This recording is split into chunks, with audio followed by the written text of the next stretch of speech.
Hi, my name is Brian Stephen Adams from the Knightime Project. Welcome to my channel and welcome to this deep dive video series on creating hybrid orchestral music using musical analysis and templates to help overcome writer's block. This is season 1, episode 5, and in this episode we'll be introducing a choir into this piece, programming some more percussion, and also bringing in some brass. So, without further ado, let's jump into the video.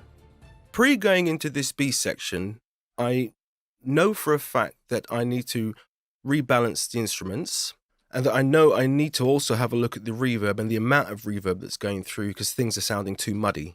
So let me just have a look at that now. I'm thinking off the top of my head that this viola part here, which comes into the A section, where the melody comes in properly, I think I'm going to save that for the B section, and I'm going to have the French horn basically mimicking this viola part. And I also know the transition between the pre-A and the A section needs something more to ramp up, but I'm not going to deal with that yet. It needs something to build from this part here to this part here. The same goes for where you come out of section A, going into this little rest and back into section B. At this part here now, this B section, instead of having the children's choir, let's have a little look at what the reference offered us. The reference had the male and the female choir take the lead in split parts. I think I'm going to have a play around with Oceania. I want these to be quite far in the back. Right, let's just start off with...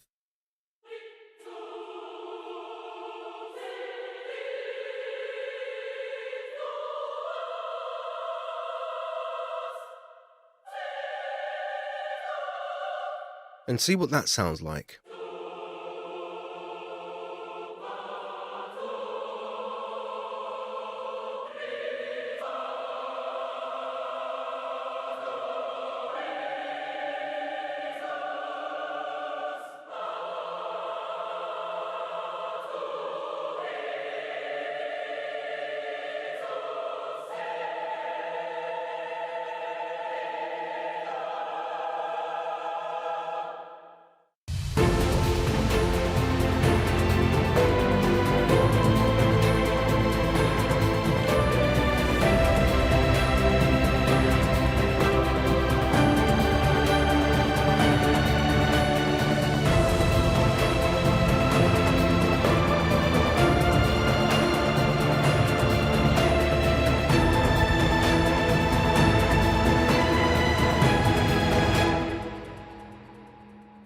Cool beans, this now needs to be all the way through.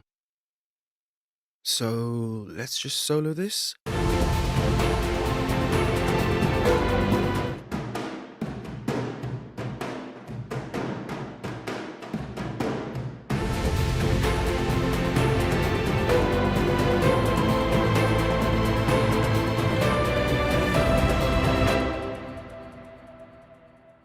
Let's have a look at this 12 horn. This is using Cinebrass Pro 12 horn ensemble. I want it to follow the violas in that first bit, but it doesn't necessarily need to go down after that.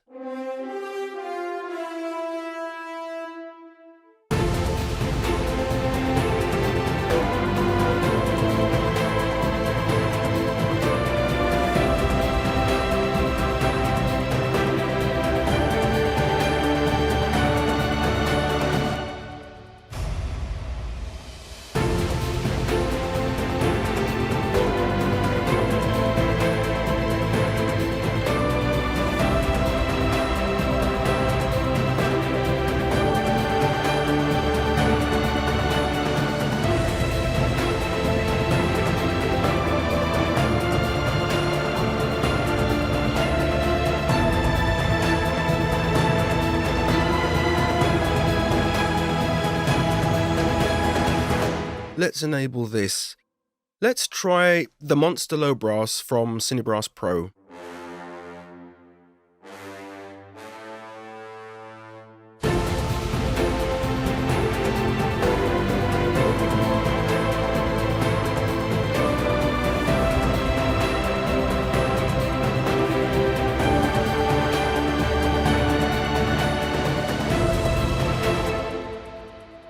I might just duplicate this one over as it's doing the same thing.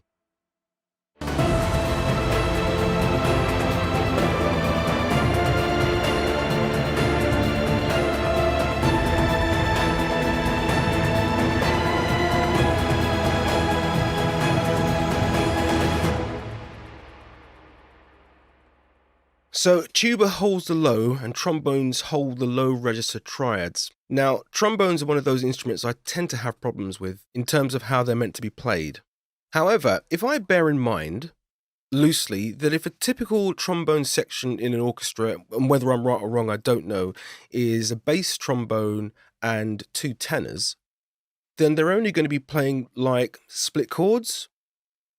So I'm going to pretend that my bass trombone is in this bit here. So let's enable this track. So this says 4.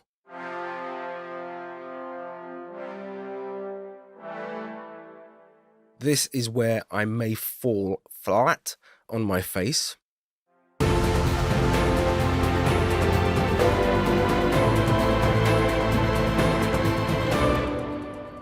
How high can the trombone go? I know it can go, I know theoretically, well, oh, look. But they don't necessarily like playing up there, do they?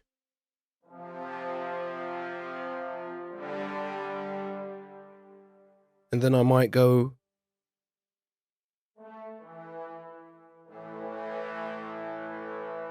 I might go down there.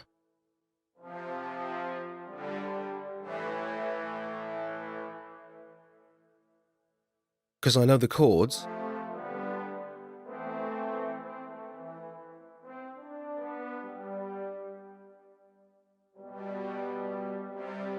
Oh, see? Don't worry about the mod wheel for now.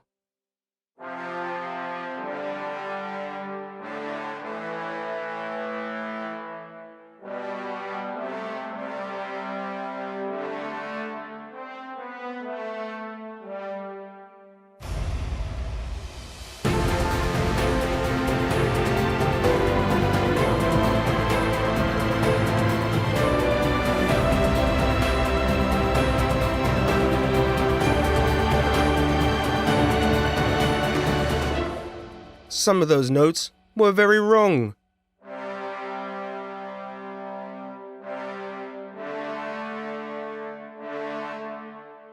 Don't like bones.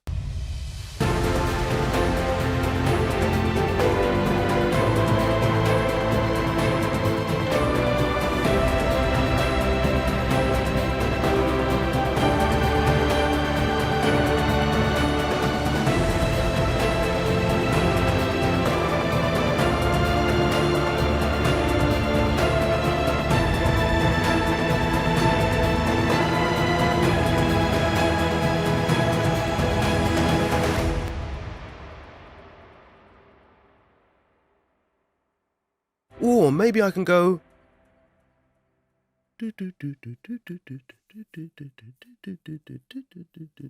Oh, hang on. Let me enable this track a minute.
What I might do is duplicate this piano in the higher octave, pull that velocity right down.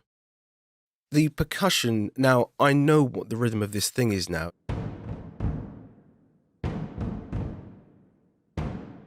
I think I need to get it to emphasize that.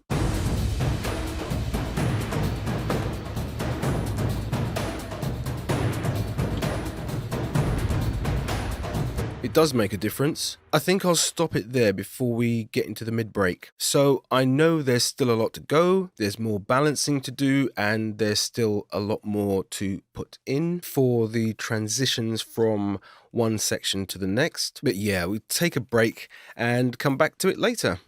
Thanks so much for taking the time to watch this video. In the next episode, we'll be focusing on the mid-break as well as looking at adding percussion in line with the template. Thanks again, take care, and I look forward to seeing you again soon.